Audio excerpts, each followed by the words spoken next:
Yo, yo, yo. What is going on, everybody? It is great to have you with me. The Minnesota Vikings on Sunday Night Football against the Denver Broncos and Mr. Unlimited. Yeah, you always say unlimited.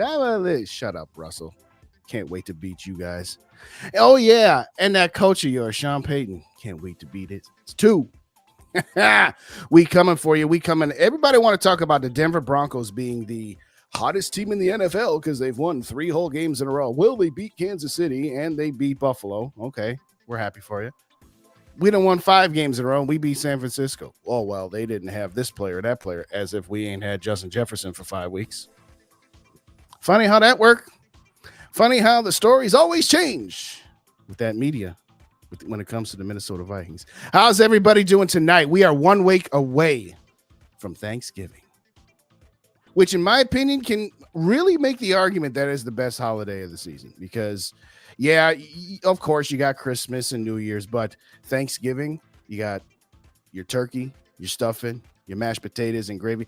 John Madden always said, the good thing about November football, you got to have your turkey and your gravy, but it's all about the good gravy, or whatever else he says. Rest in peace, Jay. But I'll say this time, a week from now, we're all probably going to be in food comas. We all probably going to be in food comas. But that's all right. That's all right. Hit the like button. Wipe your feet at the door if you didn't on the way in. Let's get some shout outs going right off the bat. Here, who do we got? We got Grandpa Dave from Vikings First and SKOL with the first entry of the evening. SKOL, let's bring another win this Sunday. You are correct, sir. You are absolutely correct. If you don't already subscribe to Vikings First and SKOL, both on YouTube as well as your favorite podcast aggregator, hit up Vikings First and SKOL. We got Miss Ashley in the building. What's up, Ashley? Good to see you. Got your emails. Ashley got me hooked up with one of those flash shirts, and I cannot wait. Hopefully it gets here tomorrow. Hopefully. Can't wait. Thank you so kindly for joining me, Ashley. Appreciate you. Right out the gate, we've got one of the queens. We got Miss Mary, the matriarch of this Vikings community. Good evening to you as well. We got my SKOL bro, SKOL Mafia. What's going on, Mafia? Good to see you here tonight, as always. We got my guy T-Bass in the building. Let's see what he's got right out the gate. My old Navy buddy and Darius Rucker stopped by today. Haven't seen those guys in a long time. Oh, that's great, T-Bass. I hope y'all had a great time. It's always good to see old friends. It's always good to see them. Thank you so kindly for joining me as well. We got one of the OGs, the McAndrews, in the building. What's up, McAndrews? Thank you so kindly for joining me. Appreciate you guys. Appreciate you always. I think we got Malik in the building. What's up, Malik? Good to see you. Thanks again for coming. We got Vikings Funeral in the building. Saw you on One Bar in Lubbock last night. It's always a pleasure joining those guys. Saw Dave. I was on for a minute or two. It's always great. Those guys are the best. They're one of the OGs when it comes to Vikings content creators, and they just got it going on. They run a heck of a show. So I don't imagine there's anybody in my building that doesn't already subscribe to One Bar in Lubbock, being that I've gotten so much help for them to get people over there. Hey, we crossed 900 last night thanks to those guys. We crossed 900. So shout out to everybody who checks out One Bar in Lubbock. Vikings Funeral, good to see you. Good to see you. I'm chilling, man. I'm chilling. What up, Doc? Hey, what up to you too? Absolutely. We got SKOL for Life. What's going on, SKOL for Life? Good to see you. Thank you so kindly for joining me. And I can't wait until next September when we do SKOL Fest 2.0. We got to get more people in the building. If y'all don't know what SKOL Fest is, the inaugural SKOL Fest was week 1, where myself, Rap from Purple Pocket Podcast, Dave from Minnesota Sports Talk, Gigi from the GG Sports Podcast, Yogi, SK, all of us, we just said, you know what? We're just going to do this thing. Because we talked about getting together, just us, and then it just kind of morphed into, hey, let's make an event out of it. And we're going to do it every year. And we're going to do it the weekend of the Vikings home opener, which is either going to be week 1, 2, or 3, because that's the latest. Week 3 is that you can have your home opener per NFL rules. So we're going to do this. That's our objective, is to do it every single year. So obviously when the Vikings schedule comes out, we'll make some announcements there, but it was absolutely all kinds of fun seeing a whole lot of people in person for the first time. We got Clifford in the house. What's going on, Cliff? Good to see you. Good to see you. We shout out to Vikings Funeral for becoming a membership. We got to get the horn out right out the gate with Vikings Funeral hooking us up, ladies and gentlemen. Let's get this going right here. Then we do this one. I appreciate it. Go ahead and hit that join button. Well, if you haven't already done so, hit the subscribe button and also hit the join button. $2.99 a month. That's half of a coffee at Starbucks or Caribou or anywhere else for that matter. You get exclusive content because number one, you get the opportunity to join me live on either my Monday night or Thursday night shows. You just send me an email, I send you the link. You can subscribe and hit me up with the members only mailbag. You submit a topic, I do a video for the members only. And of course, you get that lovely Vikings helmet icon as well. So thank you so much, Vikings Funeral. I very much appreciate you. Very much appreciate you. We got my worthless opinion in the building, the single greatest Twitter, Facebook, YouTube, MySpace, any handle ever. One, because it's a brilliant name, and two, because your opinion is rarely, if ever, worthless, especially on my show. Good to see you, Worthless. Good to see you. Yes, ma'am.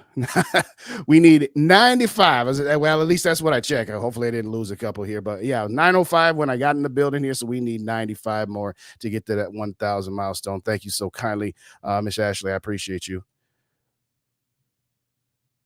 Well, we're going to do, yeah, absolutely. A lot of people did. I wasn't able to because I had some daddy duties that day, but pretty much everybody else, every other content creator that was there ended up going to the game. But no, absolutely. Absolutely, T-Bass.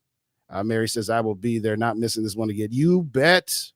And you know, Miss Mary, I'm a little sad because on Monday I drank the last of the beers you bought me. And I'm still trying to think about should I do that bet for you on the Cincinnati Bengals. I don't make bets that I don't think I can win, but that's all right. We'll get back to that. We got a house call from the doctor, Dr. Proto in the house. What's going on? Good to see you, doctor. As always, we got Two-Tone Tony in the building. What's going on? Hey, I'm chilling. I'm chilling here with you guys. And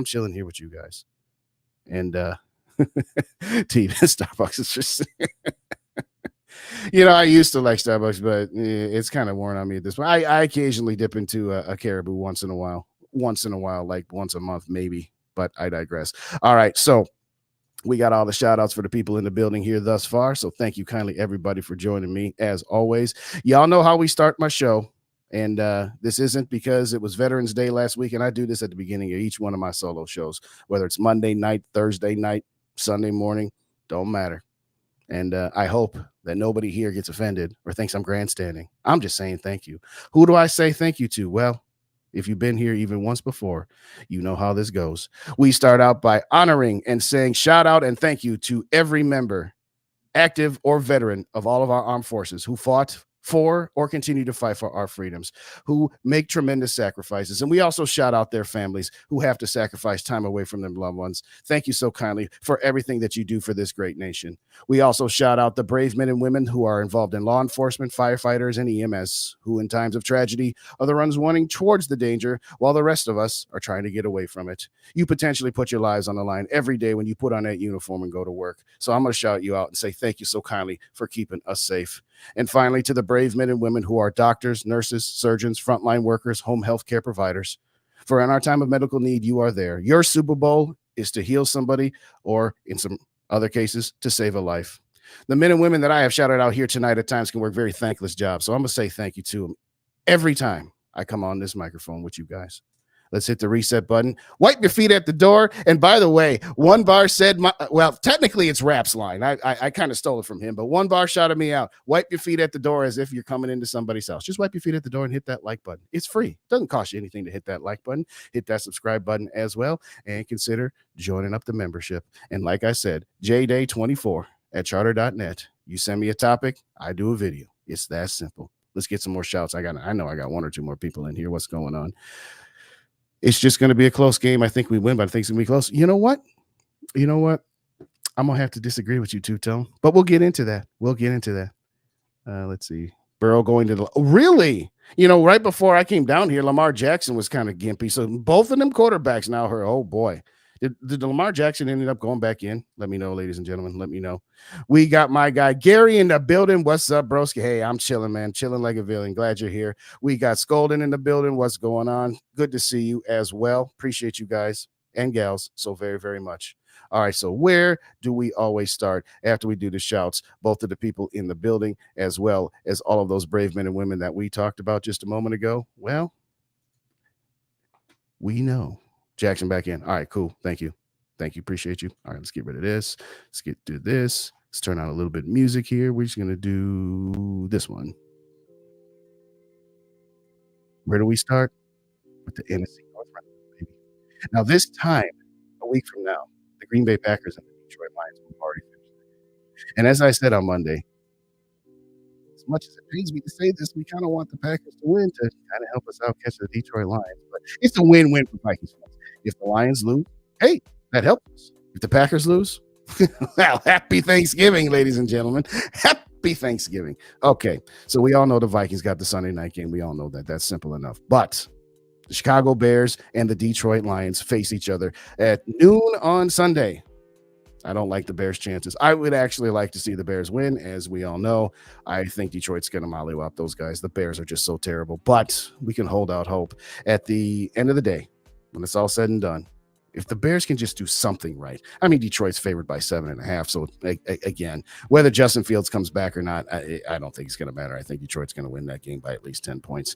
The Green Bay Packers host the Los Angeles Chargers of Anaheim, who had an opportunity to beat the Lions for us last week and kind of fell flat on their faces, got down 24-10, did manage to come back and tie the game. And they had the Detroit Lions on fourth down. They just needed to get one stop to get into field goal range. Brilliant play call. Brilliant strategy by Mr. Dan Campbell. Hey, Detroit's on a roll, but we'll get them. We'll have an opportunity to get them. But as far as the Chargers go, I think that they're going to go in and mollywop the Green Bay Packers after scoring 38 points on the Detroit Lions. I think they're going to have enough for the Green Bay Packers. And at the end of it, I'm always going to pick the Packers to lose, except when they play Detroit. But the Chargers are favored by 3.5 points. I think they're going to win by 7. That's my prediction there. So that's your quick NFC North roundup. Thank you kindly. Let's get back to the chats before we get to the next topic. Reset button. Hit that like button if you could, please. Hit that like button. Shout out to Mary in the building with another YouTube membership. I appreciate you so very, very much, Mary. Everybody shout out Mary as always. And thank you so very, very much. And again, you guys, send me some topics. jday24@charter.net. Send me some topics. I haven't gotten any yet. Can't do a video till you guys send them to me. But in all seriousness, thank you so much. I appreciate you. The NFC North division. That takes you back. That's the old Chris Berman bit referring to the NFC North, or at the time the NFC Central, as the North division. I know that reference, Vikings Feud. I appreciate you. T-Bass says, I'm not going to repeat it. I'm just gonna put it up there. Oh my. Shout out Yogi in the house. What's up, Yogi? How you doing? Good to see you. Oh my. It's the Vikings. What game isn't? Well, that's true. You know, KOC just likes one-score games. It's just a fact at this point. It's no longer, hey, is it just kind of happening? No, KOC likes one-score games. I don't know why. Had an opportunity to blow those guys out last week and got a little too conservative, yada. I appreciate you so much, Mary. Thank you so kindly. Shout out Mr. Tonic in the building. What's up, Tonic? Good to see you. Good to see you guys. All right, time to get serious here. First off, sorry, Mary. Hold on a second. I got to give you this for the membership.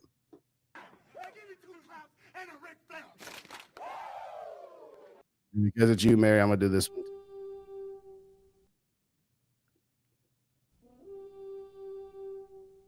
All right, time to get to some topics. Let's check this out. Let's go back up here. The ground assault. The Denver Broncos are absolutely horrid against the run. If there is ever a week the Vikings absolutely run through a team, it's this week. It's absolutely this week. Okay? And whether Alexander Madison clears the concussion protocol or not, as I've been saying for weeks, he should be the number 2 running back. He should be the change of pace, not the starter. Chandler, absolutely great last week.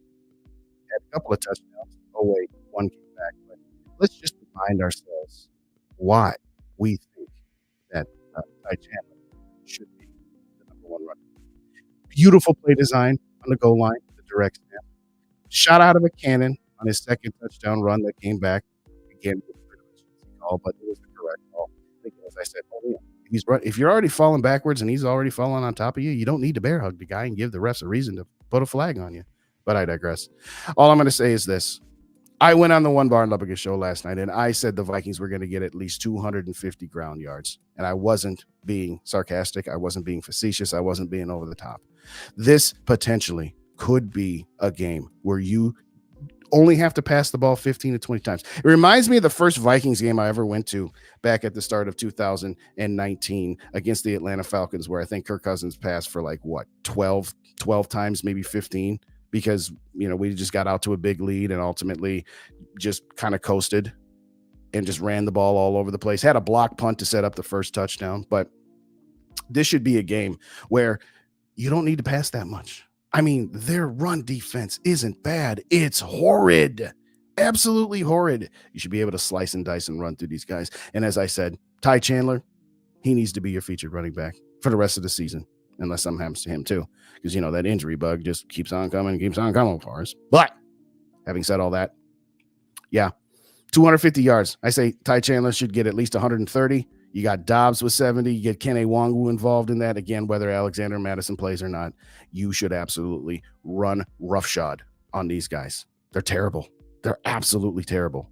It's ridiculous how bad they are. So with all that being said, I want to see Ty Chandler break out. I'm not saying I'm expecting him to go Adrian Peterson and set the NFL record. I mean, that would be nice. But you know what? You want to get your running game going because, again, I'll say this about Dobbs. It's his first road start in a Vikings uniform. Yes, he came in on the road in Atlanta, but that's in a dome in great conditions, whereas Denver is not. Get that ground game going so he can set up the play actions and all that good stuff. They always say a rookie quarterback, his best friend is a tight end in a running game. And we saw TJ Hawkinson last week, particularly in the first half, just absolutely tear those guys up. So I'm saying right now, make the game plan a ground assault. Do those toss sweeps, just like the touchdown that came back. Do those end arounds. Do those off tackle runs, because this guy can outflank and outspeed these guys. So that's my first topic tonight. Just run like it's 1960 before the forward pass was even invented. That's how much running we should be doing come Sunday night. And then we'll have to hear Chris Collinsworth say, Ty Chandler, here's a guy that nobody's heard of. Here's a guy. Chris Collinsworth. Okay, back to the chats. What you guys got for me? A little hellos back and forth. 70% chance of rain on Sunday night in Denver. Okay, well, that further illustrates my point. Just run through these guys. Gary says, I grew up wanting to be a sniper and actually became one dreams to come true. There you go. Justin. I appreciate you, Frozen. Shout out Frozen North. I appreciate you, man. I don't know about all that, but hey, if that works for you, that works for you. All right. I do the two claps and Ric Flair entirely too often. Thank you, Doctor. Although, again, it's all of us. Raps got it. I got it. I'm trying to. There's one more. I can't remember if Gigi does it, but appreciate you. I'm making a difference, or at least that's what I'll tell myself. But in all seriousness, Malik says 250 would be crazy. Yeah, it would be. And I'm just saying that when I think about how bad Denver's run defense is, I think it's within reach. Is it a lofty goal? Sure. Absolutely, it's a lofty goal. But set your goals high, baby. Set your goals high. Jake Browning coming. Are you serious, Mafia? Wow. Oh, boy. Hope you didn't bet the over in that game because, wow. Two-tone. Appreciate you. Shout out, Gary, for the $9.99 super chat. We do appreciate you as always, Gary. Thank you. So, was my audio jacked up again? I don't know what is going on. I reset the router before I did this, and I hooked up everything. Tell me it's not as bad as it was on Sunday with the backup mic and everything. But shout out to Gary. I appreciate you one way or the other. Let me get you a little bit of noise here, Gary, because you know how we do this here.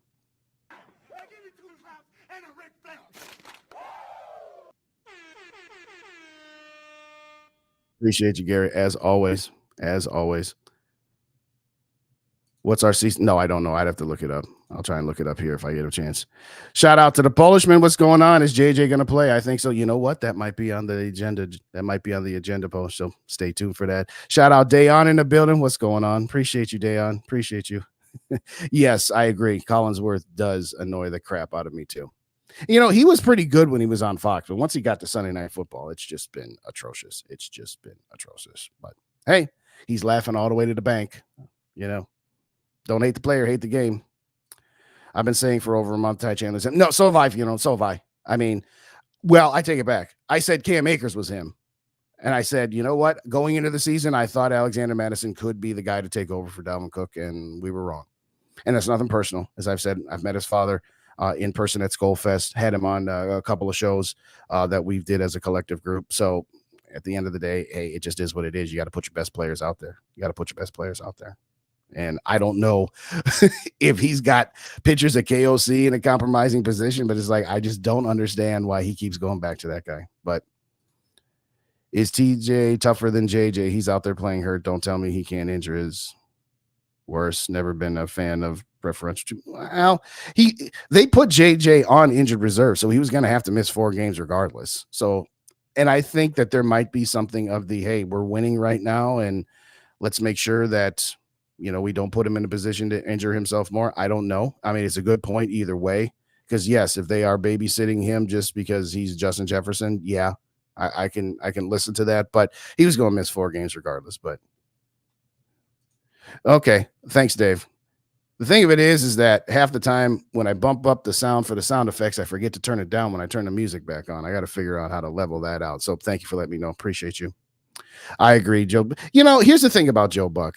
I think he gets a little bit of bad rap. Now, I'm glad that he's just on Monday Night Football and he's not doing Fox anymore. But yeah, I've never hated Joe Buck as much as other Vikings fans do. I don't care about the disgusting act comment. He, whatever. It's just whatever. I don't even care. I just don't even care. But at the end of the day, there's really not that many good announcers anymore.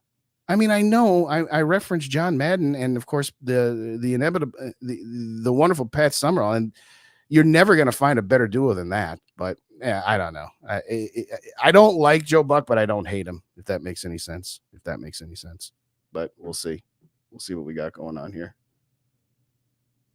Appreciate you, Dave. Appreciate you. Chandler is a home run win. Yes, I totally agree, Mafia. I totally agree. No. If you want the endless loop of the horn, go watch the pregame show on Sunday. All right, you guys got me. All right, everybody hates Joe Buck. All right, that's fine. I'm just kind of indifferent right now. We're winning now. Rest each. I could listen to that. I could listen to. I could listen to when JJ's back out there. Give TJ Hawkinson a week or 2 off to rest up. That part I can listen to. SKOL Mafia says Charles Davis good. Yeah, he's not bad. That's a good point. 146 versus Atlanta, 103 for the Panthers. Are only 200. Well, yeah. 250. Okay, yeah, 250 is a lot. Don't get me wrong. It's a lot. I know, but that's all right. That is all right. All right, next topic. First off, let's get the music back on. Which one should we go with next? Let's do this one.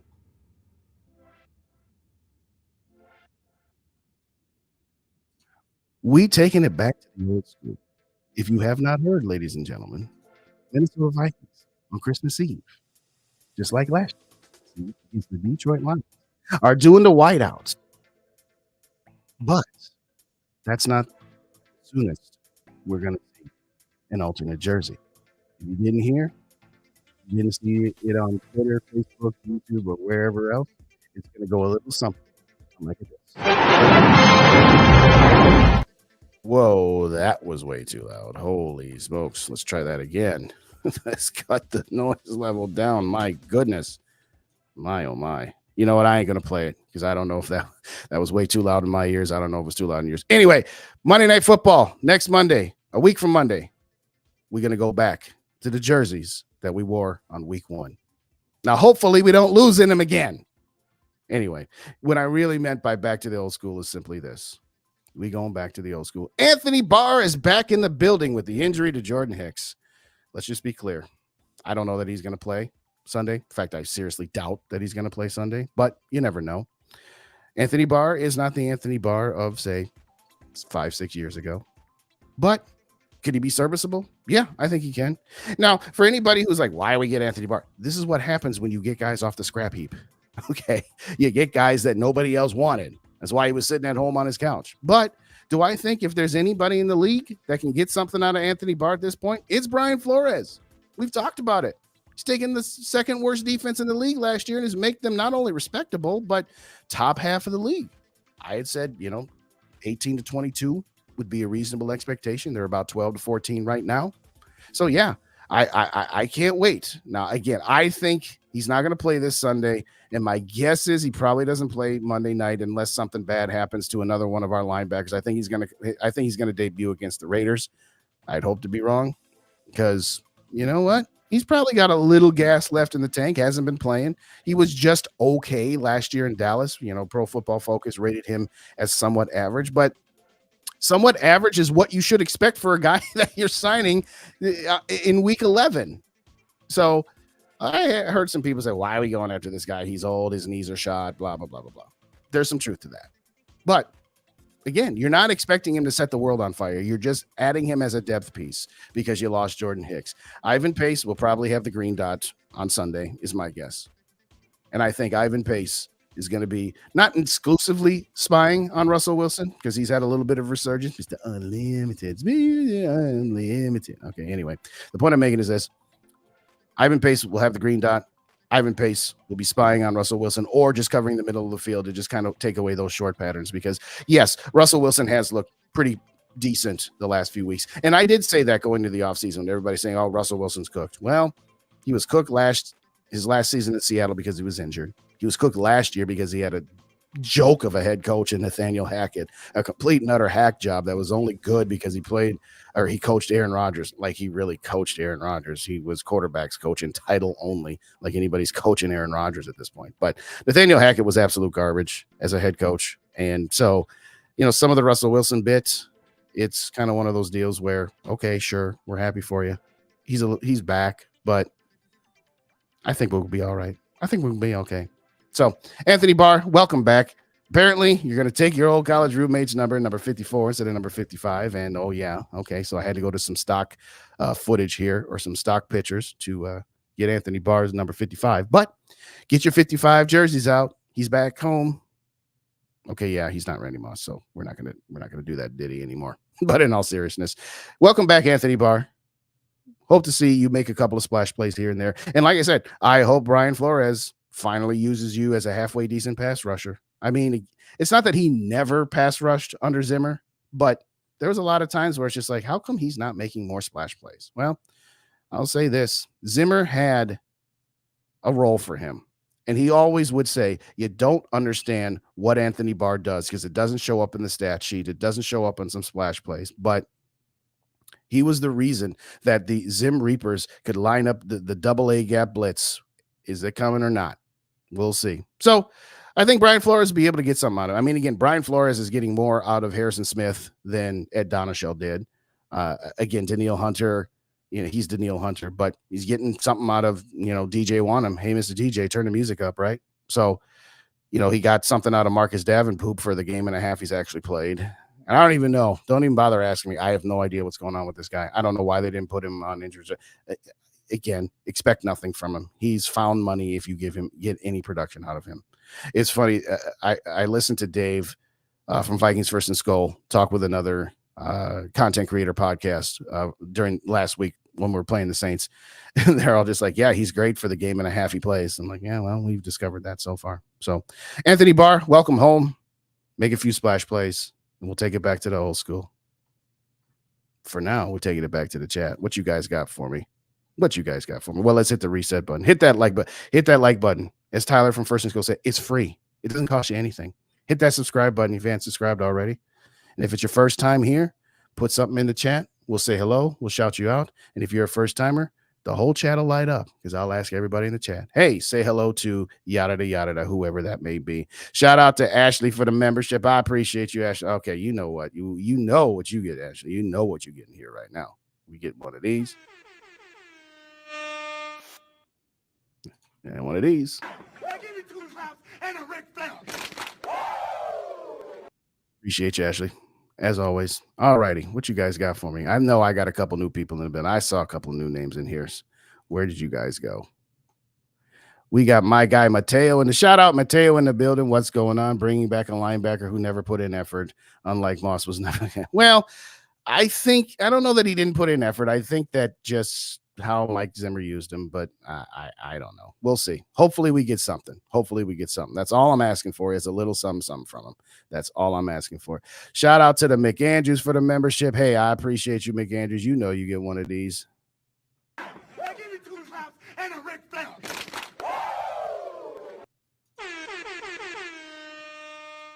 One of each. Appreciate you as always. All right, let's get rid of that. Let's see here. There's still more. There's still more anti-Joe Bucks. Okay, maybe I shouldn't have brought that one up, but anyway, if I listened to a game, I would probably dislike Buck and using that painting. Yeah, well, all right. Anyway, Mafi says he bets he plays. Okay, Sunday night isn't that with. No, Sunday night. Tony Romo is with Jim Nantz on the main CBS crew, so he usually does the 3:30 games on CBS. But no, the Sunday night crew is Chris Collinsworth and Mike Tirico, I think. Yeah, Mike Tirico, I believe. Correct me if I'm wrong. All right, fair enough. We'll have to talk about that later. Thank you. I appreciate it. Paul Allen. Here's the thing. It takes me a little bit to separate Paul Allen, the play caller, from Paul Allen, the 9 to noon radio host. I mean, I get it. You know, he knows where his bread's buttered, but you don't have to be a total and complete homer. You can find a middle ground. But anyway, bully for him. Shout out D Will. What's going on? Good to see you. Good to see you as well. Appreciate you stopping by. Appreciate you. Viking Feudal says he loves me. I don't mind him on the play-by-play. His radio show, though, I don't know about that. I don't know about that guy anymore. I used to love him, but you know, I don't want to be spoon-fed positivity all the time. I want to be spoon-fed realism, and that's just how I am. But that's just me. SKOL for life, Barber. Shout out SKOL for life. Barber? What's going on? Get your head faded with this guy. What's going on? Good to see you. Appreciate you. Yes, welcome Ashley to Purple Gang. Everybody, shout out Ashley for Purple Gang here. And like I said, I hope, because I'm going up to the cities to see my parents this weekend for an early Thanksgiving with my daughter, and I hope that I have it delivered to me before I get up there so I can show them to you. Fair enough. Or tape over your catch. Yeah, there you go. That's another way to do it. Watch him get more sacks than Davenport. You're right, Malik. He probably will. He probably will. Hopefully. Yeah, well, there is that.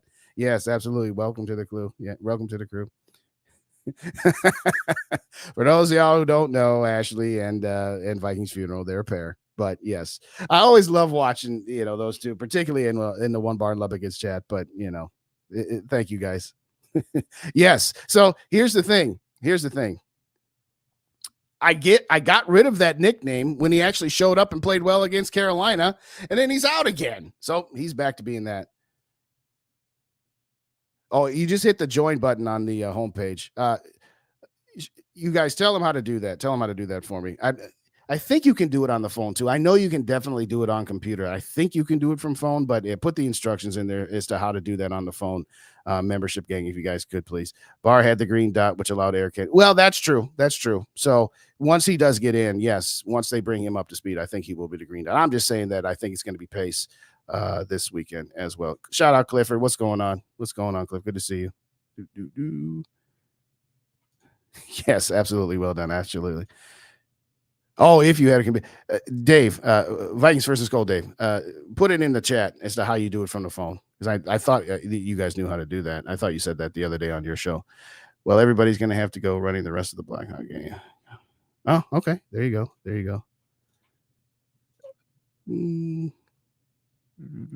Good to see you, T-Bass. Good to see you. Absolutely. Joe Schmuck. Yeah, well, there's that.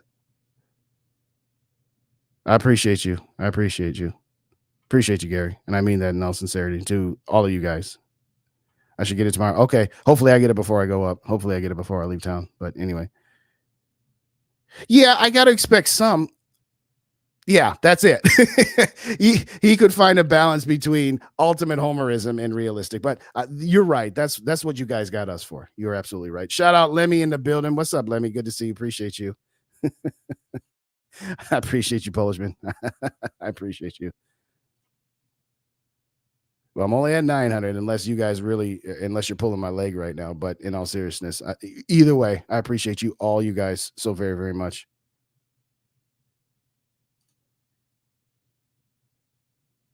Ah, I thought everybody knew.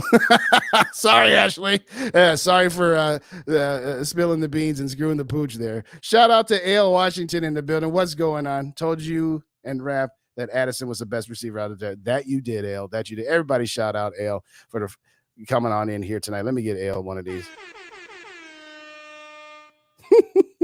Now, hopefully, my sound don't get screwed up, but there you go. There you go.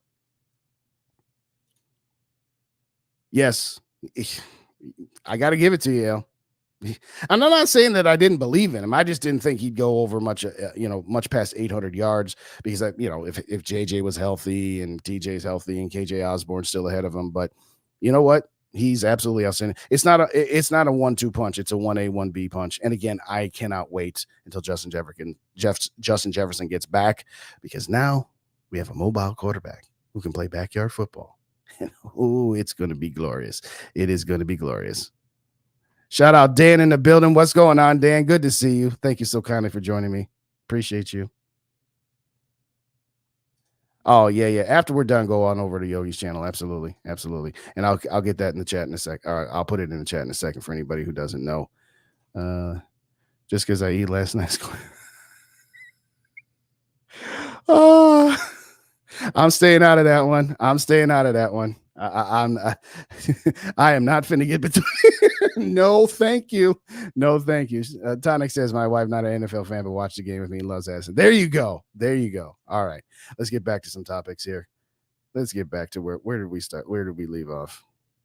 Oh yes, we are gonna leave it right here. Justin Jefferson. Speak of our wonderful guy. Let's get him up there. All right. Justin Jefferson, no need to rush, as T-Bass has alluded to. You know what? Justin Jefferson was interviewed today, and the question was asked, hey, who's going to make the decision for you as to when you're going to be able to play again? Let's hear what he had to say. It was rather interesting, if you ask me. Well, I'm the main person that's going to make the decision at the end of the day. I'm the person that's going out there running. I'm the person that's going out there and putting my body on the line to win games and do things for this organization. So I know how I feel. I know, how my hamstring is feeling. Of course, we're going to, weigh in on all of the different opinions, what everyone has to say. But at the end of the day, I'm the one that's going out there and putting my body on the line. Sounds rather confident to me, but I'm just going to say this. JJ, you're my favorite player, namesake, okay? But you're not the ultimate end-all decider. Your coach, your general manager, and your owners are. Now, having said that, yes, we want to see you back. Do I think he's going to play this week? No, I don't. I would be happy to be wrong. I would love to see him out there.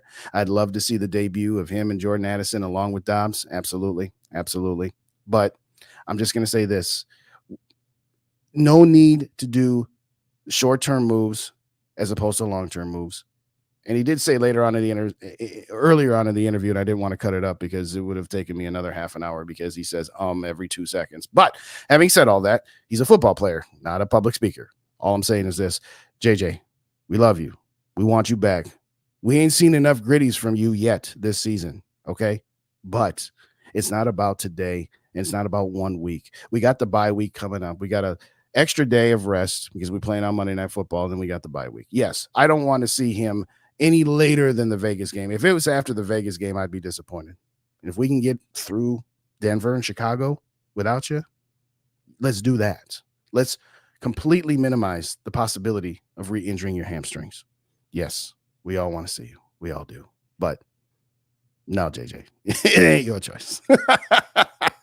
You the employee, okay? You not the employer. Let's just keep it real. Let's just keep all of this real. JJ, no, not so much. Yeah, not so much. Put it in the chat. What do you guys think? Should JJ be the one that makes the decision, or should it be his coach? Because every player is going to say, hey, coach, put me in, coach. I'm ready to play. Yeah, of course everybody's going to say that. And I understand. He's a competitor. I get that. He wants to go out there and Get his number. And I'm not saying it from a selfish standpoint. He wants to go out there and help the team win. Well, the team's winning without you. We got the soft part of the schedule. No need to rush you back. That being said, if we get the announcement an hour and a half before game time on Sunday that JJ is going to be out there, oh boy. We already going to be excited for national TV Sunday Night Football, going out there to take down Sean Payton and Mr. Unlimited. And we had Justin Jefferson. It would make it so much easier. But at the end of it, for right now anyway, JJ, patience. Patience is a virtue, one that I have not learned in 44 years. So call me a fraud if you want, but patience is a virtue. Let's get back to the chats and let's find out what you guys got going on for me real quick. I think I might have forgotten someone. Production value. You know, Davey, I did it again. So before I get back to the chats, I got to upload one more because, again, I somehow, some way thought I uploaded them all, but apparently not. What you guys got for me, though, before I get... Actually, let's get some more music. Yeah, you guys got to remember to tell me to turn the music back on. All right, which one are we going to do now? We'll do this one. I know. Production value. I swore I put this one in, but it's my last one, and it's the biggest talker of the night. So at the end of the day, if I don't have that, then what the heck good am I doing? Anyway, give me a second, y'all. Give me a second. Refill your drinks.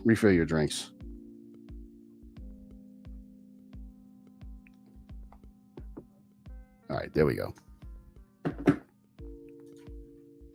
Oh, chat blowing up. I hope it's because my sound wasn't bad or something. a whole bunch between these two. Can't wait the first scramble drill with JJ. You are correct, Mafia. Oh, it's going to be glorious. It is going to be beautiful. You think JJ played? Well, there you go. Yes, I totally agree. Like I said. Yeah, he said he's going to have the fight. Yeah, you beat me to it. Or you put it in there right while I was doing it. No, he don't got the final say. He does not. Okay, I'm going to scroll past all of the back and forth banter between the lovely couple here. Let's move on. All right, so SKOL Mafia from the phone. Hit the X on the chat, then you will see where you could thumbs up. Above the thumbs up is Justin's channel button. Tap that button. You see to join. All right, there you go. Will's pay this man and pay him soon. Yes, that too. He'll get his deal done. He'll get his money. That ain't going to be a problem. And I said that all off. I don't know why we're making this a thing every single week. JJ's going to get his money. Frozen North says, I don't want him out there before the bye. Heal once, heal right. Yeah, that's true. I could see that. I could very well see that. I said that a moment ago. I could very well see him sitting out until the end of the bye week. All right, so what's this? You know what? I'm just going to pull it up here myself. What's this going on? So 21-10 at half. Oh, boy, Cincinnati. You know what, Mary? No, I ain't betting you because now I'm starting to think we're going to be able to win that game. Found my number 18 Rice jersey today along with AP Culpepper. Oh, nice. Nice, Tonic. Nice.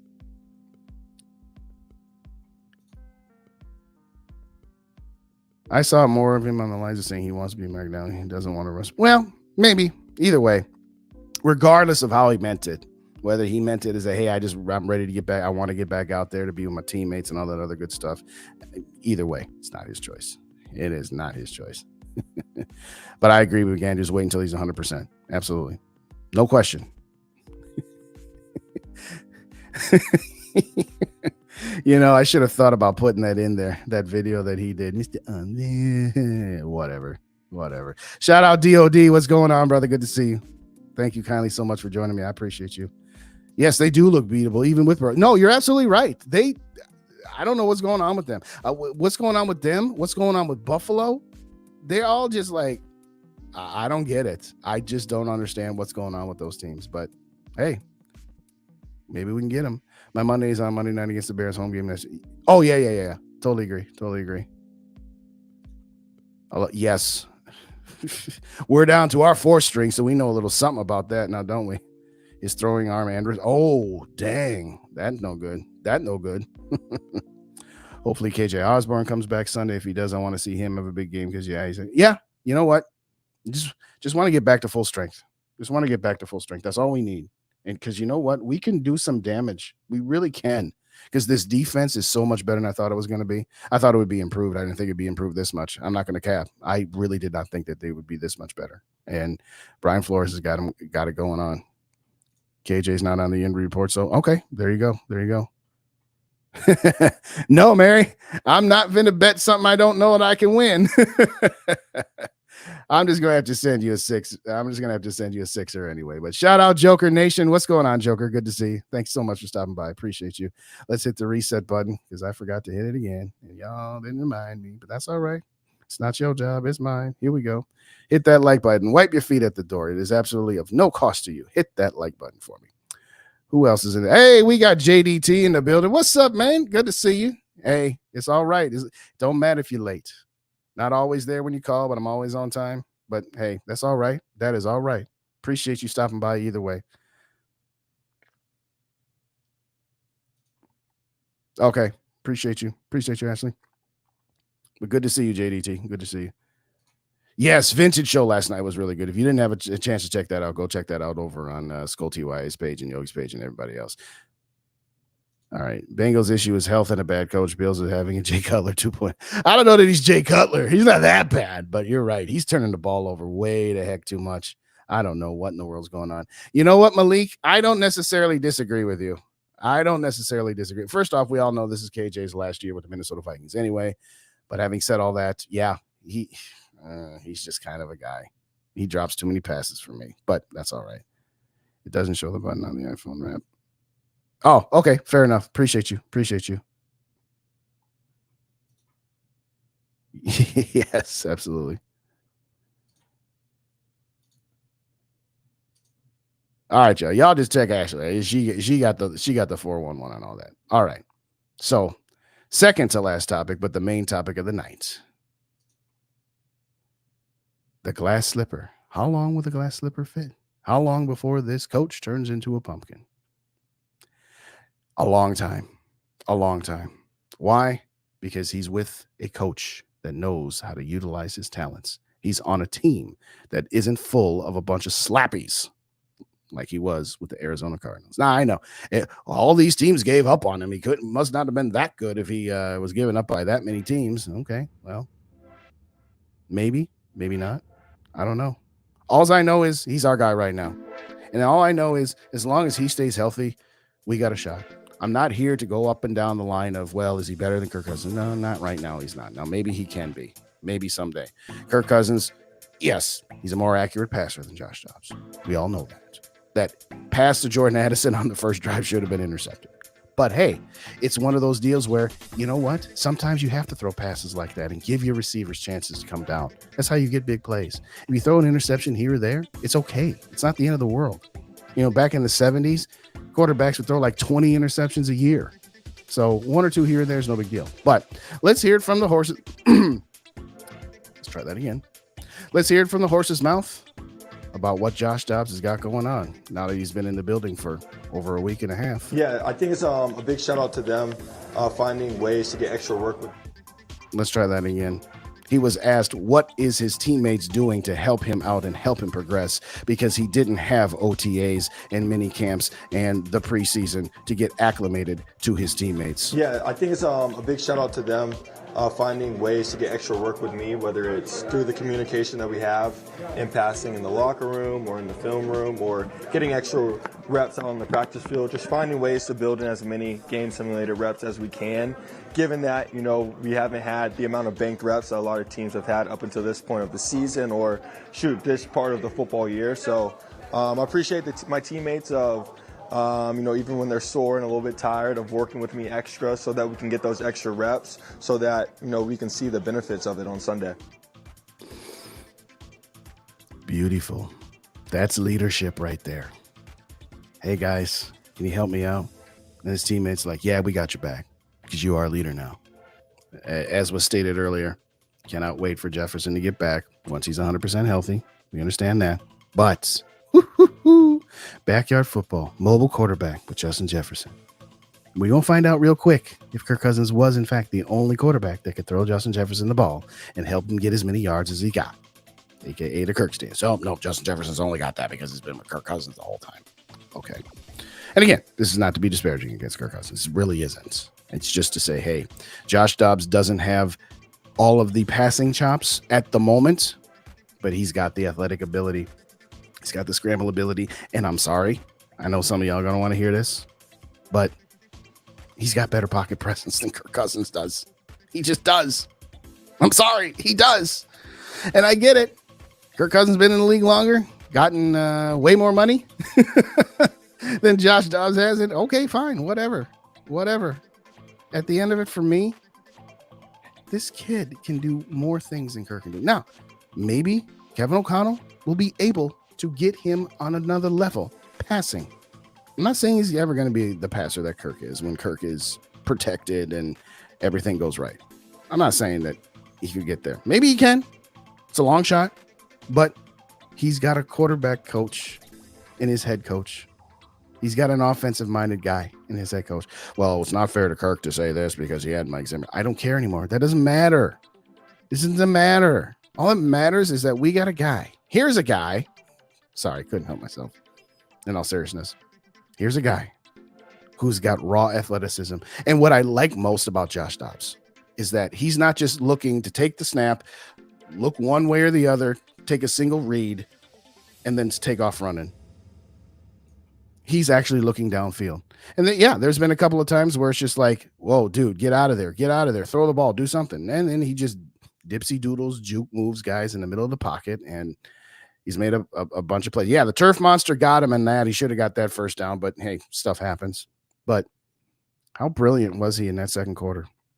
And I know my guy Dave from Minnesota Sports Talk. Well, if Kirk was still there, he could have done. You're trying too hard. Let it go.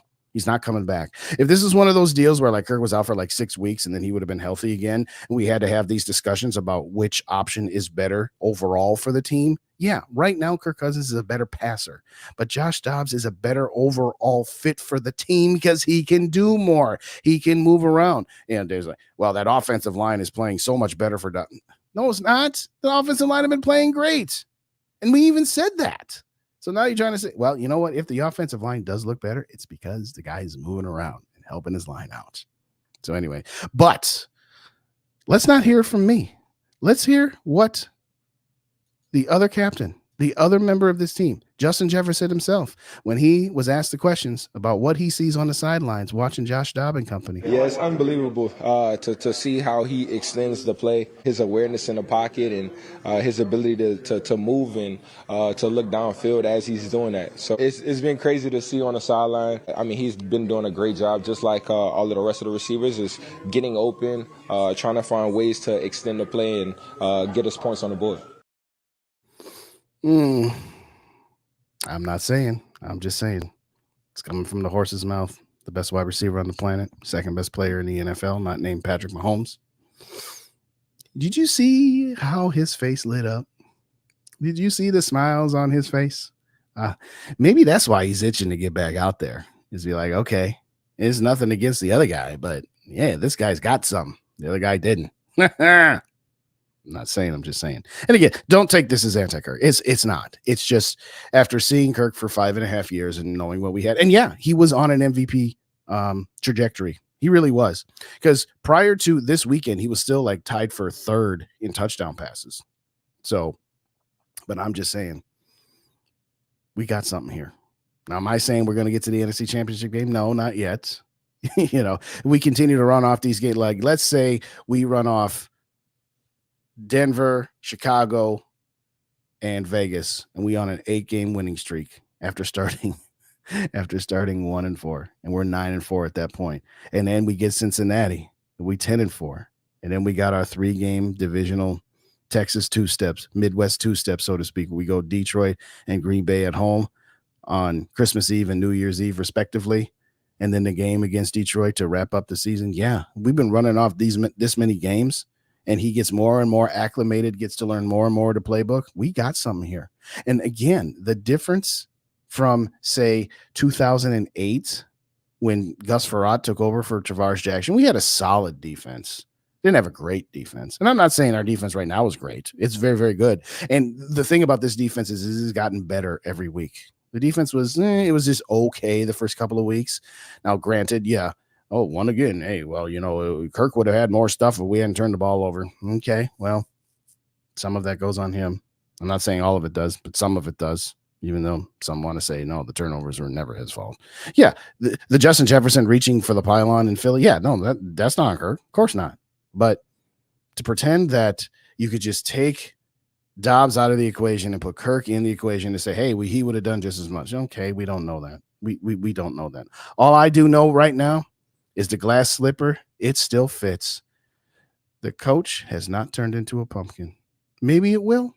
Maybe it won't. Who knows? All I know right now is this is a fun team to watch because the defense is getting turnovers at key times. It's getting stops. It's blitzing the heck out of everybody, and it's giving its offense opportunities.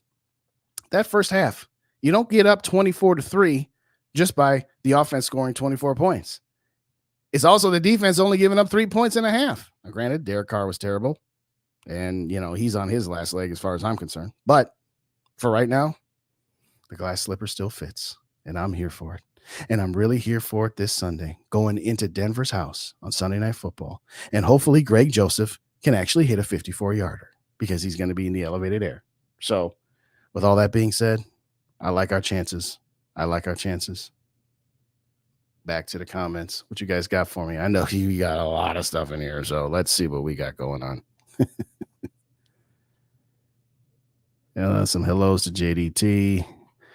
KJ, yeah, I'm kind of done with them at this point. I mean, again, we need him for depth, and that's fine. I'm not hating on it. I'm just saying it's just kind of is what it is. Shout out to Jim NFL 7. What's going on? Now Bengals lost Joe for at least this game. Yeah, probably. I mean, I'll go check it out after the show here, but good quarterbacks throw passes like that and get luck. Yes, Ale. Yes. That's what I'm saying. Nothing against him, but up until last year, he never took those chances. And the last play of last year, he didn't take a chance. Oh, well, the guy was bearing down on him, and if he threw it up into double coverage, it might have been intercepted. Yeah, you know what? It might have been intercepted. But then you're going down swinging with your best player. And, oh, by the way, he might have caught it like he did in Buffalo. Or he might have drawn a pass interference. All I know is you had no shots throwing it 3 yards on 4th and 8. Take some chances, particularly with the season on the line. But I digress. But then again, we got 3 safeties ahead of him. Ahead of who? Oh, Lewis Cine. Oh, too bad T-Bass ain't in the building anymore to talk about Lewis Cine. Put a quarter in that guy. Just say Lewis Cine, and he'll have a thing or two. That's a team that wants to win. Oh, Dan, you did not. Oh, snap. No Tuesdays off. Well, what's wrong with him being a family guy? Nothing. Be a family guy the 7 months you're not playing. I'm not saying it's right or wrong, but shout out Dan for just putting it out there. Shout out Ryan in the building. What's up, Ryan? Good to see you. Spoke to you earlier. Good to see you here as well. Thank you so kindly for joining me, as always. What if we start losing when JJ comes back? Well, okay. I don't know. I mean, it's an interesting coincidence because outside of San Francisco, it's been a pretty easy schedule. Okay. We lost JJ at the end of the Kansas City game. And then we beat Chicago. They're terrible. Then we beat Atlanta. And then we beat the Saints. And and the Packers. So 4 out of the 5 games are against mediocre to bad teams. If Justin Jeff, and I did, to your point, James, I'll say this. Shout out, James. I will say this, though. What Kevin O'Connell is going to need to do is find a way to integrate Justin Jefferson back into the offense without making him the complete and utter focal point. Because he was the focal point early on this season. He was getting all these yards and hardly anybody else was. So, yes, Jordan Addison in his absence has stepped up. TJ Hawkinson has stepped up a little bit too. So, yeah, you're right. We can't just throw Justin Jefferson back out there and be like, okay, let's go back to the way it was where he's getting 180 yards a game and hardly anybody else. That was the great thing about Magic Johnson and Larry Bird. They always facilitated to their teammates first. They were always pass first. They were always deferring to their teammates to get their teammates involved. And when it came to crunch time, then they would take over. And so from a football perspective, that's a little different than basketball. But yes, Justin Jefferson needs to be the guy. And I said this on Monday.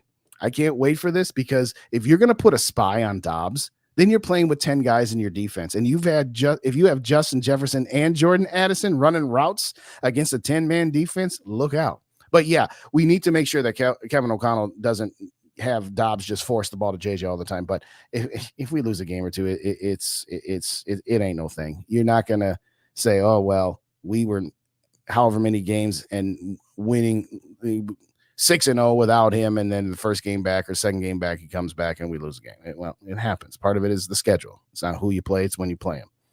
But no, I don't think it's going to be a big deal. I think Kevin O'Connell's going to have something for Dobbs to say, all right, here's how we can utilize another weapon that we now have available to us without it becoming, forcing it down his throat. Justin, all Dobbs needs is to keep moving the sticks. Yes, absolutely, Gary. That's the thing. For forever. I didn't want to go down this road, Gary, but it's a good point. I'm going to say it like this. For whatever you want to say about Kirk Cousins, good, bad, or indifferent, he was always like feast or famine. He would look so good and throw up a ton of yards, a ton of touchdowns, but he also threw up a ton of 3-and-outs, and it just drove me crazy. So, yes, the only thing that Dobbs needs to do is to keep moving the sticks. Absolutely. Because, again, keep your defense off the field, keep them rested, and when the defense comes out, they're full tank. So, yes, just keep those sticks moving. You know what? If it's 3rd and 7 and all your receivers are covering, you get 8 yards, that's fine. That's fine. Just keep the sticks moving, build that time of possession, and let your defense be ready to go out there, as Lawrence Taylor would say, like a bunch of crazed dogs, baby. Can you imagine how expensive Kirk would be if he had to pay? Oh, that's the line of the night, Frozen. That's the line of the night. Now, granted, you got a little advantage because T-Bass is only in here for a little bit, but that's the line of the night so far, Frozen. That's the line of the night. Cam Bynum, Hitman, and Metellus, who you bench for Cine? Nobody. I must have missed something earlier. You guys must have been talking about Lewis Cine, but no. Lewis Cine is just a guy right now. And that's not to say that he's a total bust yet, even though there are a lot of people, and I'm not saying that's a wrong opinion to have, but yeah, he ain't cracking this lineup. And it's a bad look that your first-round draft pick can't crack this lineup. But like you said, we got 3 good guys. And that's why he's running 3 safeties all the time, because he's got 3 guys that he can trust to run the scheme. So, sorry, Lewis, but you ain't got nothing. You ain't got nothing right now.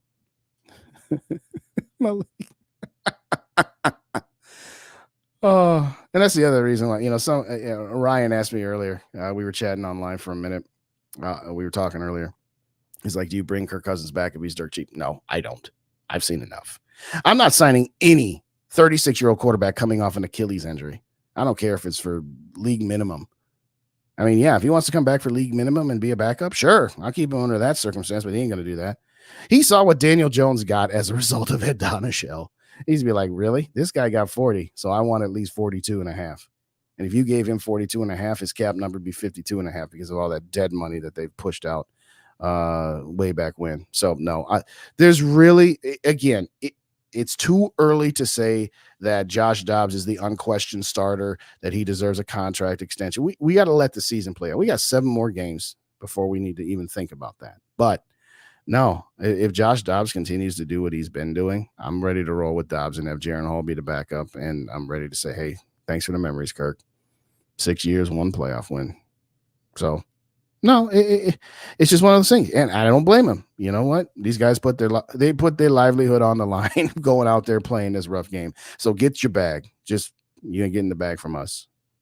I think we've run about that. Yes, Mr. Tonic. I do remember 1987 in particular, 87 and 88, but 87 in particular. The Kramer started and then Wilson came in. And I remember the Dallas Cowboys game that Thanksgiving where we won in overtime on a run by Darren Nelson, where Tommy Kramer started and then he got concussed and then Wade Wilson came in. And yeah, that was the debate. You know, the other debate, Tonic?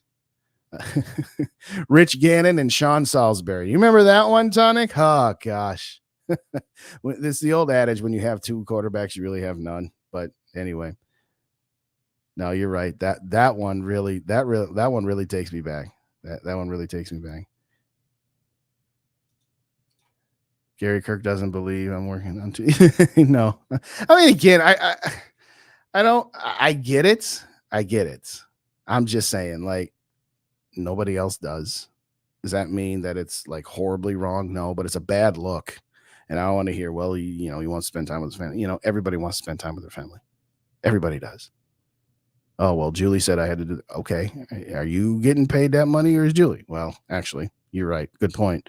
In all seriousness, though, it's like, all right. Again, we don't have to worry about it anymore. Yes. Thank you. Appreciate you guys. Appreciate all you guys tonight. I really do. Oh, yeah. Oh, my gosh.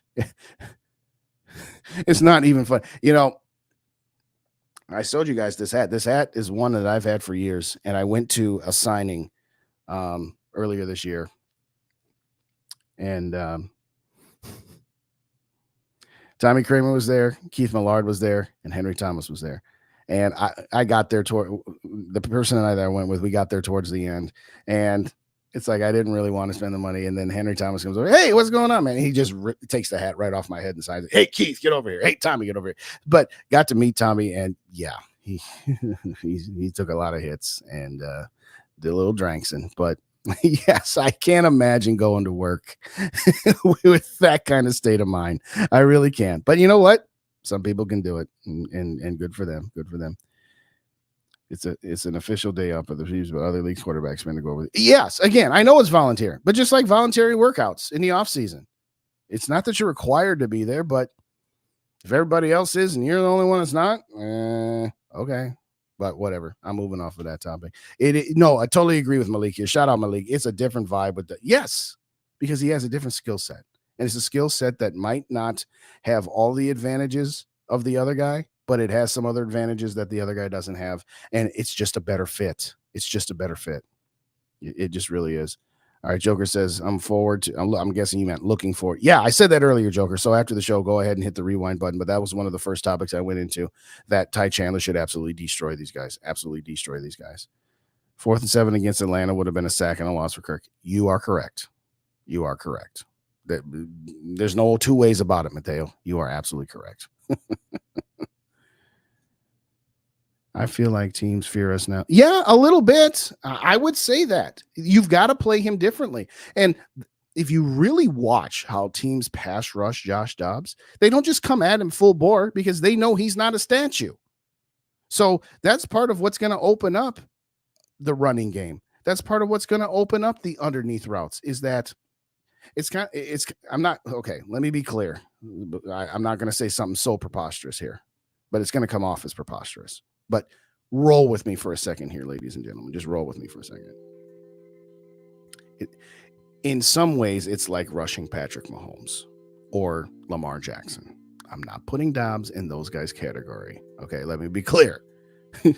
Did you hear what Justin said? He said Josh Dobbs is right up there with Mahomes and Jackson. Okay, let's get real here for a second. But the point is that that's how you have to pass rush mobile quarterbacks. That's how we had to pass rush Russell Wilson. You remember that game where Blair Walsh missed a field goal from 27 yards and they fumbled the snap and we made a beeline right for him and Russell Wilson spin out it? You have to run at him under control. It's kind of like tackling Barry Sanders back in the day, for those of you who remember. You have to understand that you have to be disciplined in your gaps. You can't just run at a guy. You have to make sure that you contain him. But yeah, teams are going after our quarterback a different way than they did before, because they have to account for the fact that he can spin out, get a first down running, get a touchdown running, anything. You didn't have to worry about that with Kirk. Kirk Cousins had that 115-yard touchdown run against the Cardinals last year. Okay, yeah, he had one. That's nice. I was at that game, as a matter of fact. We just barely got there. Right as he's getting into the end zone, we're getting to our seats. But anyway, the point I'm saying here is simply this. Yes, he gives you an element. And yes, guess what? That element at times can overcome things. He had 2 turnovers and a safety against the Atlanta Falcons, and he still found a way to win that game. Why? Because some of his ability can overcome some of the roster deficiencies, and he can overcome mistakes. I'm not saying Kirk never overcame mistakes. I'm just saying it's a lot easier for that guy. That's all I'm saying.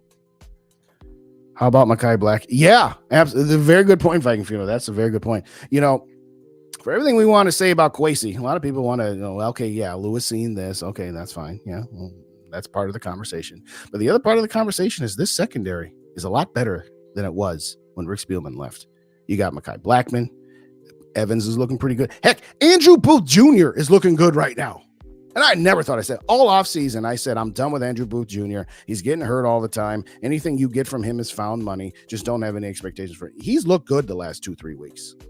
And Byron Murphy Jr., yeah, he got burned a couple times with Chris Olave this and the other guy that. Well, yeah, it's because he's going up against the best one. And he's still doing pretty good. So this secondary has been completely reworked. And I know some of it is going to be Brian Flores and his scheme. But let's give Kwesi some credit. Mekhi Blackmon in particular. Absolutely. Appreciate you, Freno. Appreciate you. Good comment. Good comment. Yes, the defense does get rest between drives. Now it's amazing how that works. Irv Smith Jr. signing? You got to be kidding me, Dan. You've got to be kidding me. All right. AL says if we let go Kirk, we can free up. Yes, that too. Here's the other thing too. All right. I'll remind people. Kirk Cousins has a 28.5 dead cap hit looming in 2024. Now, yes, if they were to re-sign him to a 1 year, let's just say $40 million contract, well, then 10 of that 28 million would be counted against 24, along with the 40, which would give him a cap number of 50. But the other 18.5 would then get pushed out to 2025. And so that's another reason I'm just ready to move on, because at the end of the day, they made all of these, short-sighted moves and added all these void years and did this, that, and the third and yada, yada, right? But to me, it's one of those, I want to be done with all these void years. I want to pay the debts that we owe so that each offseason we actually are playing with a full deck. We're not playing with a full deck when we start out 20, 30, $40 million in the hole because we did void years so that we could try to continue to be competitive. Yeah, what did that get us? Oh, yeah. After 2019, we went 7-9. Woohoo. And then 2021, went 8-9. Woohoo. Okay, yeah, 13-4 last year. Okay, that's great. First round exit. So, yes, I absolutely get. Here's the thing. If you let Kirk go, then you can re-sign Danielle Hunter. And you can still go out and be players in free agency. You re-sign Kirk. Yeah, if you re-sign Kirk and his cap hit ends up being 50, well, that's only 22 more than it would have been. Yeah, but again, you're still pushing 18 million out to the next season. So, no, that's the other reason why I'm just ready to be done. I'm just ready to be done. Yeah. He is. Absolutely. I wanted Jerome Simpson in the draft. Yeah. There is that. I mean, again, I will never, I'm not saying never get past it, but I'm always going to say in my evaluation of Kwesi, I think that he, as a general manager, has done a good job in free agency because he was working with one hand tied behind his back. He was working with a quarterback who was good, not great, making elite money. And he made the choice to push some of it out into 2024 and beyond. So he didn't have a whole lot of salary cap space. So he did the best he could there. Yes, his first draft, trading down with Detroit from 12 to 32 would have been an okay trade if you had gotten Detroit's first round pick in the following season. Then I would have co-signed on that trade altogether. Absolutely, I would have. But yeah, the fact that you made that move, didn't get a first round pick, and then the guy that you took hasn't done diddly poo. Yeah, it's not a good look. But I will give Gracie some credit for his second draft. I mean, yeah, Jordan Addison was easy, so to speak. But yeah, Jordan Addison, Mekhi Blackmon, these guys are doing okay. He's doing all right. He's doing all right. Absolutely, Gary. Absolutely. All right, Mateo, what do you got? Actually, we have 5 safeties ahead of CeeDee safety. Tyrell Jackson and Madieu Williams. Now there's a throwback, Mateo, to the old 2008 and 2009 season. I don't know that he's that bad, but your point is well seen, Mateo, that it just doesn't really matter at this point. Really? Who's doing that? SKOL Mafia, who the heck is doing that? That's stop the cap. Stop the cap. All right, Frozen North.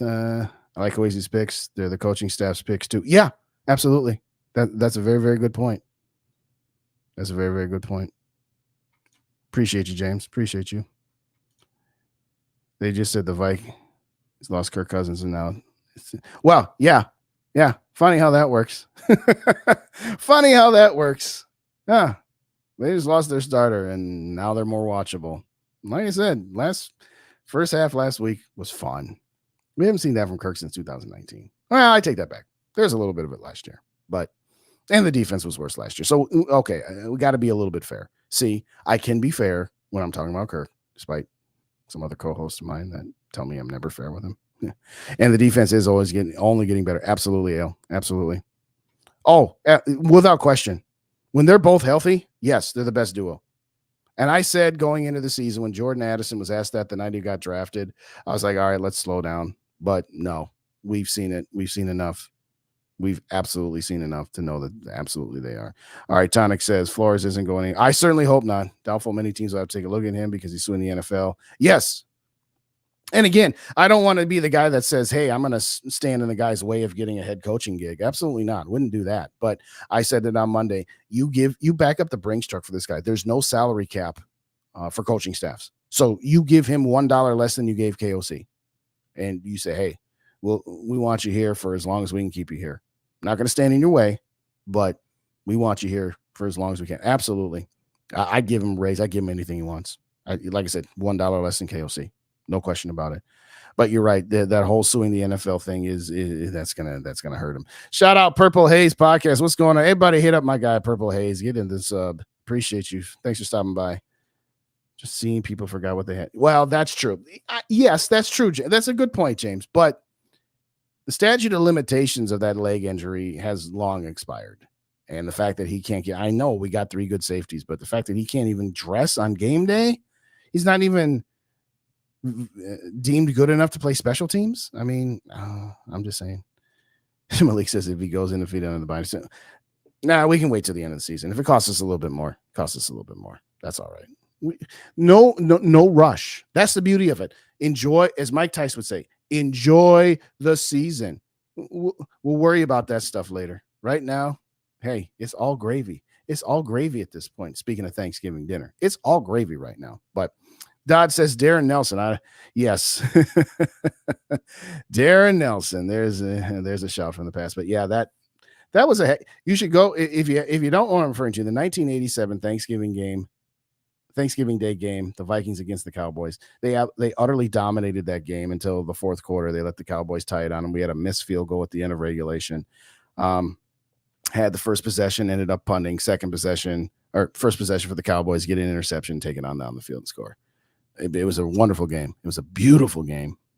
And yes, Darren Nelson, he dominated that game, by the way. He had like a 50-yard touchdown run. He had that 22-yard touchdown run to win the game. But yes, let's see. We took Darren Nelson. We could have had yes, I know. That's a good point. But hey, a lot of teams can go back and say, hey, we could have got this guy instead of gotten this guy. But in my opinion, B-Flow most likely we get ahead. Well, I don't know. Kind of like the comment we had earlier.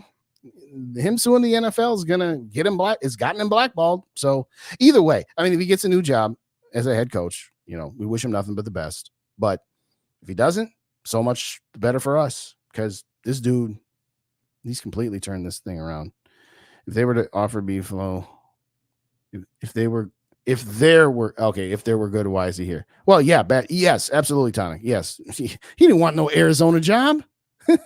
We just got done talking about how Dobbs had nothing around him, and that's why he was terrible. No, he didn't want the Arizona job. Shout out nephew in the building. What's going on? Everybody hit a sub to JJ Vikings. That young man is setting the world on fire.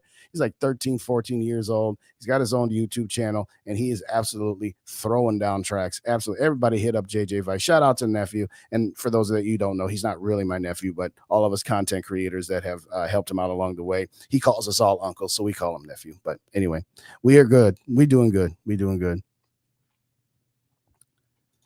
The Saints were running a spy on Dobbs, and he beat. Yeah, in the second half in particular, yes. The first half, I don't know that they were spying him. And after putting up 24 points, I said, we better put a spy on that guy. But you can help me out, I don't remember seeing a spy on him in the first half. But either way, if you're going to spy him when Justin Jefferson is back and you got him and Jordan Addison and TJ, as long as those guys are all healthy, go ahead and spy him. Go right ahead. Hopefully we get him next year. At least we'll finish. Yeah, absolutely. I'm good with all it. Yeah, absolutely. And what's funny? I wanted to, as much as I love seeing what's going on with Josh Dobbs, I really want to know what it would have been like with Jaren Hall. I do. But we'll see. At the end of the day, hey, when Jaren Hall gets back, he should be the number 2 quarterback.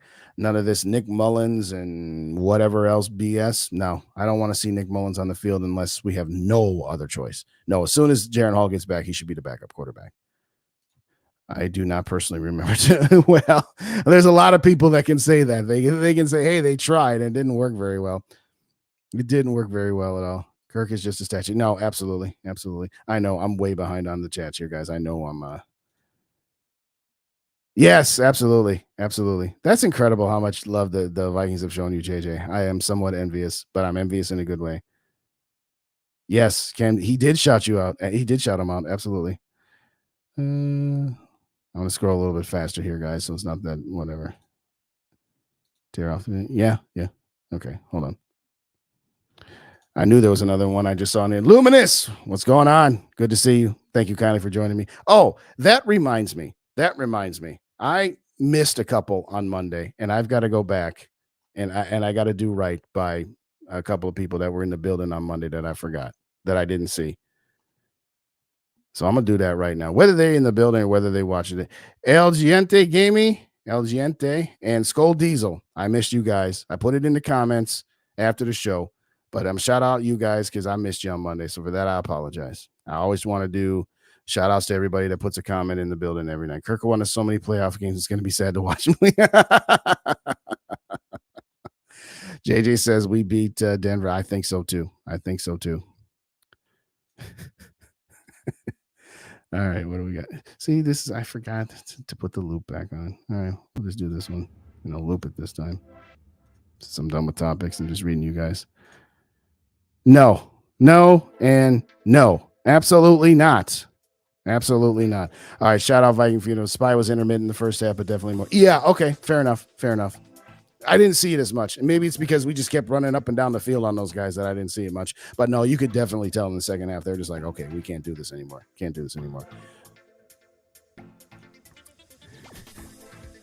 Manny is glorified backup ball boy. You ain't lying. I mean, again, they did better than any of us can, but my gosh, no. All right, JJ says, I feel we could slip up this game. You said in your curmudgeon, but yeah. I mean, again, at the time, those were made back in July, where you can't just pick the guys to your team to win every single game. And yeah, and they could slip up. Absolutely. Because again, you got the Bears and then you got your bye week. And again, if you're going to lose one of the next two games before the bye week, this is the game to lose, so to speak. I'm not saying I'm hoping for it and don't say we want it to happen, but we're just saying that being that this is an AFC team and it doesn't hurt your conference record and therefore doesn't hurt your playoff tiebreakers. Yeah. If you're going to go 1-1, you want to lose this one and you want to beat the Bears on Monday, but we ain't talking about no 1-1. We're going to go 2-0, baby. We're going to go 2-0. I got an offer from Cam Bynum to be reported. Heck yes. Do it. Figure out how to do that. JJ, man, alive. This kid, I'm telling y'all, if you don't subscribe to JJ, I'm going to put his, I'm going to put it in the chat. Let's get this young man, let's get this young man's channel in the chat here. And while I'm doing that, let's hit the reset button. Hit that like button for me. If you don't already subscribe, hit that subscribe button for me. Because apparently somebody didn't like me tonight. Now I'm down to 904. Whatever. It's all good. Y'all got me to 900. It's all good. There's JJ Vikes channel. Go check that young man out. Loquacious. Very well communicated. Very well spoken. Living out my 14. We didn't have YouTube back when I was your age, JJ. Okay, that was 30 years ago. Okay, but having said that, this kid, like I said, what I love about JJ is that he's humble. You know, he hasn't let it go to his head. And again, he was at SKOL Fest and he got the royal prince treatment, got to get picked up by Tommy Kramer, got to go to Tommy Kramer's house, got to be on Fox 9 for a segment. This young man gonna take the world. We're all gonna be working for him someday. Yeah, I'm about to wrap this up here. Once again, you know me, I just keep on going because I love interacting with you guys. But good to see you, Mr. Tony. Thank you so very, very much for coming on by. Thank you, everybody, for coming on by here. So put your score predictions in, and then we're going to get up out of here. You know what? I'm going to save that I'm going to say my last topic. It was just going to be going over the playoff scenarios again. All I'll say on the playoff scenarios right now, we got this. It would be hard for us to not make the playoffs at this point, but I'm not selling for the number 7 seed. If we can't win this division, let's get up to the 5 seed and play either the Saints or the Falcons again. Let's find a team that we can not only compete with, but we can actually beat on the road if we have to. Because, yeah, I'm not looking. I know we already beat San Francisco, but they didn't have Debo. You can say, well, we didn't have Justin Jefferson. Yeah, they now have Chase Young opposite Nick Bosa. I don't care that we beat them. Watch out for the 49ers. They're going to still be around come playoff time. They're going to still be there. So that's the only team technically Philly, but Philly will probably be the 1 seed anyway. But Philly and San Francisco are the only 2 teams not named Detroit because we don't know. We'll find out about what Detroit's going to be. But yeah, I don't want to be matching up with Philly. I don't want to be matching up with San Francisco. I mean, yes, if you win in the wild card round and you have to go to one of those 2 teams, well, that's called life. That's called going to the divisional round of the playoffs. So, but yeah, win that division and be playing at home against Dallas, against Seattle, against Detroit. Yeah, I'll take my chances. Although I said that last year about the Giants, so maybe I shouldn't say that again. But yeah, if you don't win this division, get up to the 5 seed so that you can play either Atlanta or New Orleans. I picked New Orleans to win that division at the beginning of the season or in the offseason. But all right, let me get you guys' comments up here about the score predictions, and we'll get up out of here. 34-10, SKOL Mafia calling a mollywop. Jaron Hall, Frozen Malik Williams. I'm not sure where you're going there, Dan. 27-20 for the Joker. Stay safe, everyone. Absolutely. Thanks for coming, Dayon. Appreciate you. There you go. Yes. We'll do another one with rap. That's what we did in the offseason to get JJ over here for SKOL Fest, and it was brilliant that Purple Gang came through so much there. Al says Minnesota wins. Hey, I'll take that. 21-17 is a little closer than I would like, James, but hey, that's what KOC does. We keep it close. JJ also goes with the 34-10. All right, Gary goes with a close one, 27-24. I'll take it either way. Dobbs is a vet, but not a lock as a starter in this league, so automatically want him over Hall is kind of yeah. And again, they went with Hall to start until he got hurt. And I want to know what Hall would have done against Atlanta and New Orleans for that matter. But hey, just enjoy the season, baby. Enjoy the season. We got a 22-16 for Dan. We got a 27-17 for my league. 30-17 for the Barber. Never doubt this team. You are correct. Yeah, yes. SKOL Mafia got on this day. That was a great night. We're going to do that. We're going to do that more often. All right, Funerals got a high scoring, but 10-point victory. You know what? Let's just get a 10-point victory or more. I agree. It wouldn't be nice to have a relaxing 31-10, but it'll probably be you ain't lying, Ryan. You ain't lying. It probably will. We was up 27-3 and won 27-19. We was up 27-3, up 24 points. And we still made a game out of it. Yeah, that's just what we do. I mean, last year, it was one thing being on all those close games, 1-score victories, and all those 11 1-score victories and 8 4-quarter comebacks. After a while, you got used to it. But after a while, it's just like, come on, can we please just have a game where we're comfortable? Somebody asked me the other day, what's your greatest Vikings memory? No, yeah. Was it One Bar who said that? Are those guys? Was that on their show last night? I remember. It was one of the shows I watched the last couple of days. Said, what's your greatest Vikings memory? And at first I was going to say the first game that I went to with my dad. If you had asked me that this time last year, I would have said that. But asking me now, it's the first game I took my daughter to. And it was a fun experience. It was me and my daughter, a couple other people very near and dear to me. And it was the Indianapolis Colts game, ladies and gentlemen. Think about that. First half, we're just like, this is the first game we brought y'all to. Oh, gosh, it was so bad. It was a preseason game. You know how in the preseason you got those programs and you rip the papers out and you make paper airplanes and see if you can get it onto the field? Yeah, that's what they were doing in the middle of the second quarter until halftime. It was so bad. And then I said, all right, well, we got to go to halftime because we get the ball first. So if we get a touchdown at the beginning of the second half, maybe we can come back and do something with it, right? Well, then what did they do? They went 3 and out. Kirk obligatory 3 and out, right? And so I'm just like, okay, we got 2 kids here. We got us. And it's like, We can't really say we're going to leave. What's funny about it is on my left, there was a couple, and they left at the 2-minute warning in the second quarter. They were like, the dude didn't want to go, and the gal was like, "We're going now. Get down." Oh, I was like, dang. That dude was just had his head down because this girl was just like, "We're going now. We're going right now." And then they got that first touchdown to KJ. I was like, "Oh yay! We finally get to hear SKOL Vikings and SKOL Vikings." Right. Then we got to stop.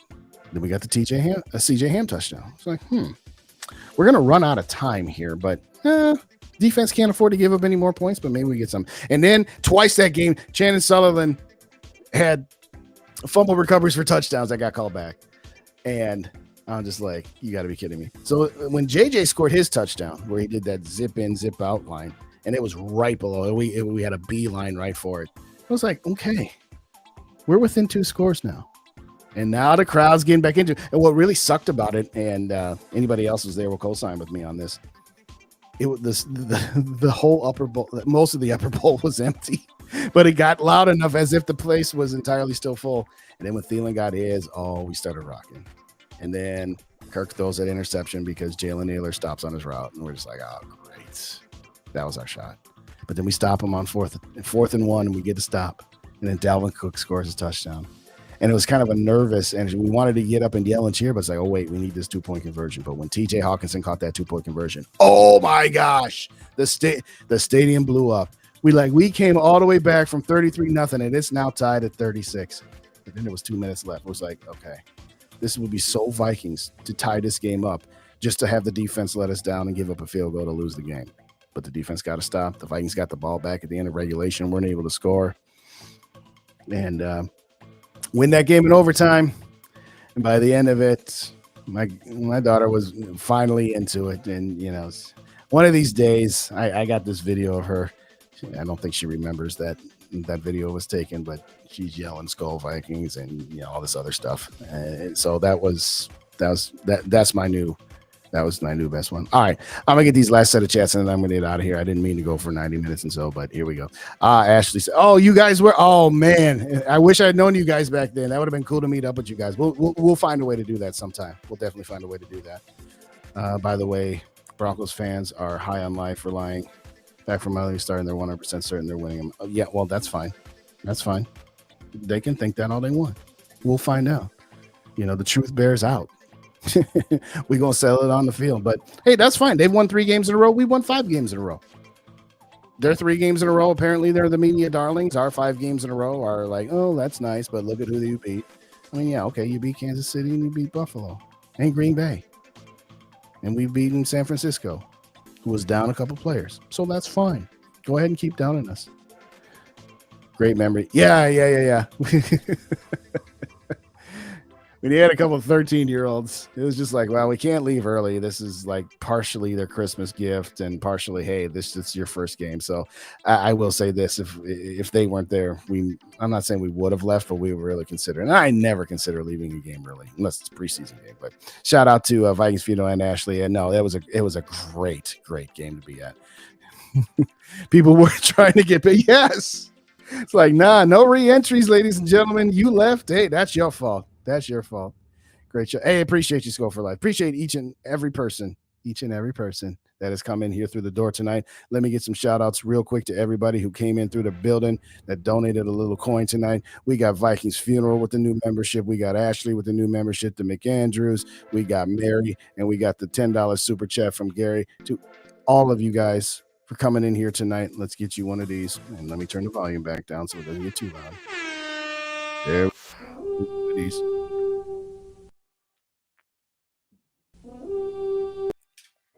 And this.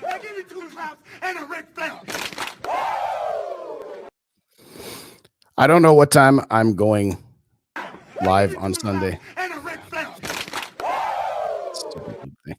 It's always gonna get me back. It's always gonna get me. Shout out Malik. Appreciate you. I was at that game as my nephew Johnson first game. Oh, is that right? Yeah. That was fun. And she always says, "Hey, I was at that, and they came back because I was there." I'm like, "That had nothing to do with you, kid." But that's all right. That's all right. It was a fun afternoon. It was a fun afternoon. That being said, I don't know what time I'm going to go live on Sunday. Uh, it's a lot easier for noon games, and I'll be honest with you guys. And funeral and Ashley, you'll know this here. I generally try to go at about 11:10 because one bar and Lepicus go at 10:45, and they usually go for about 20-25 minutes. And I don't like going up against them. One, because I like actually watching those guys, and two, it's kind of one of those things where if I'm bumping heads with them, it's a little difficult. But so now that I've got that timed out for noon starts, I talked to one bar, and he's just like, "Hey, we're gonna do this." So I think I'm gonna get a short show in, but I'll figure it out. I'll put it up there. So that's why you got to hit the subscribe button and ring that notification bell, so that on occasion YouTube will actually send you the notification. Once in a while, it does. Tell all your friends there. Hit the share button too.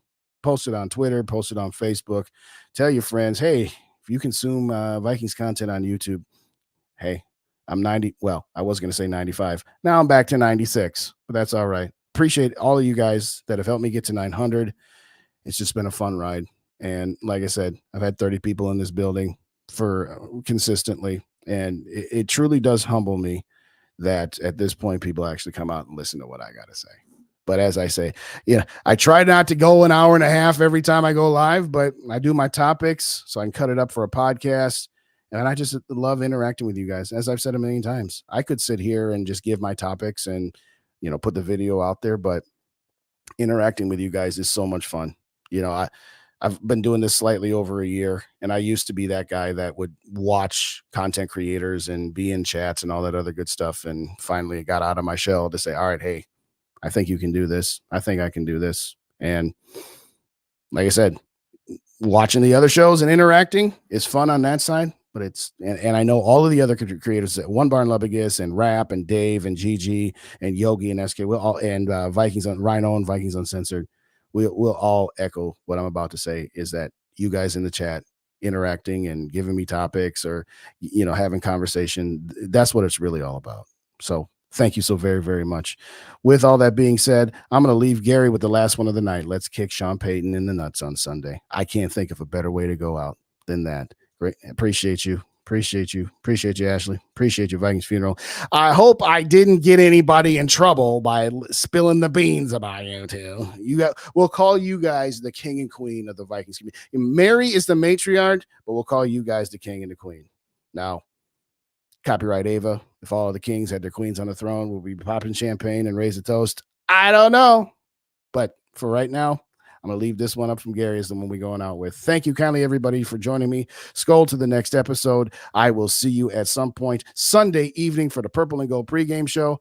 Rap and I still haven't figured out when we're going to do Rapping for Days, but I for dang sure will be on at 8:15 Monday evening as we're going to wrap up this game.